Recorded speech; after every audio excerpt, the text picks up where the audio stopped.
Hello learners of all ages, my name is Mr. Montgomery. I teach 4th and 5th grade math, and today we're going to be learning about how to estimate decimal sums. Now there's two ways that we can estimate. We can use front-end estimation and rounding. If we use front-end estimation, we look for the first non-zero place value of every single number and take it at face value.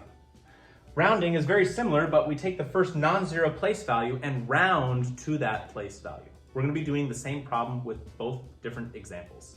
So with front-end estimation, I see that I have 1 and 35 hundredths, plus 3 and 1 tenth, plus 0 and 75 hundredths. There we go. So biggest place value that's non-zero for this number is here. Biggest number that is non-zero is here at this number. Here's a 0, so I'm going to have to go to the biggest non-zero place value. So I'm going to be taking it as the value. So 1 will stay the same, the rest go to 0. Plus 3 will stay the same, the rest go down to 0. And 0 will stay the same, 7 will stay the same, and the rest go down to 0. Then I can add them all up together. I'm going to make them more horizontal, not horizontal, vertical. Make sure I line up my decimal places. I'm adding an extra 0 there. And I can add them all together. So I have 0 plus everything is 0.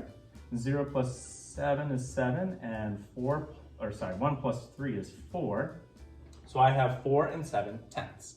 Now if I look up to the rounding, I'm going to be underlining all the first non-zero numbers, just similar to what I did here. But now I'm going to be putting a box behind each of those non-zero numbers. Remember, the box number is the boss. If the box number is 5 and above, we give the underlined number a shove and the rest go to zeros. If the box number is less than 5 or 4 and below, we keep the underlined number the same and the numbers behind it go back to 0. So I'm going to be going over here. 3 is 4 and below, so 1's going to stay the same. The rest go down to 0. Again, 1 is smaller than 4, so 3 stays the same. The rest go down to 0. And 7, let's see, 5. 5 is bigger than 4, so that means that 7's going to change to an 8. It's going to be shoved up, and the rest behind it go to zeros. I add those together, so that's 0, 8, and 4. Notice how I got two different answers to my problem because I used two different strategies of estimation. Let's do two examples of front-end estimation. Now, again, front-end estimation, I'm looking for the first non-zero place value. So in this one, I have 7 and 8 tenths and 4 and 4 tenths. So 7 has a 0 that's not 0, and 4 has a value that's not 0, and they're both the greatest value. So I'm basically taking 7 plus 4, which is 11. And then over here, I'm going to underline all the biggest value that's not 0. So they're all 0 in the ones place, but I have to go to the tenths place. So that's essentially saying 0 and 2 tenths, 0 and 3 tenths, and 0 and 5 tenths, and adding all those together. So that's 8, 9, 10. That is 0 and 1. So we're going to be having 1 as our answer there. And let's finish off by doing two examples of rounding. So rounding is, we're going to be rounding to the first non-zero place value.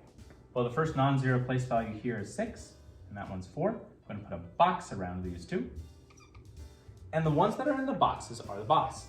If the box is 5 and above, it gives the next number a shove, which is an example of this one. So this is 5 and above, it's going to give that 6 a shove to 7. But if the box number is 4 and below, the underlying number stays the same, just like with this 4, and the rest behind it go down to 0.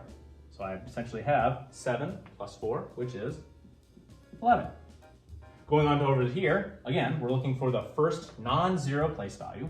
So this is the first non-zero place value here, and this over here is the first non-zero place value since the first place value is a 0.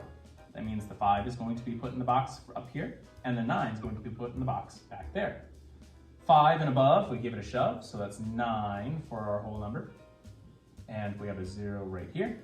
9 is going to tell the 5 to go up to a 6, and the rest go to 0.